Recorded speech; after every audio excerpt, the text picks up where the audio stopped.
সাম্প্রতিক সময়ে ঢাকায় বড় ভূমিকম্পের আশঙ্কা নিয়ে সবাই খুব ভয়ে আছেন। ভয় পাওয়াটা খুবই স্বাভাবিক। বিশ্বের যেকোনো জায়গায় ভূমিকম্প হতে পারে, এটা থামানো কারো পক্ষেই সম্ভব নয়।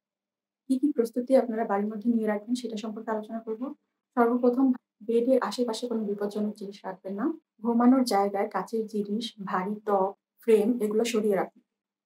ইমার্জেন্সি ব্যাগ প্রস্তুত রাখুন। এর ভিতরে আপনি রাখুন পানি, শুকনো খাবার, পাওয়ার ব্যাংক, টর্চ, কিছু টাকা, প্রয়োজনীয় ওষুধপত্র, গুরুত্বপূর্ণ কাগজপত্রের ফটোকপি।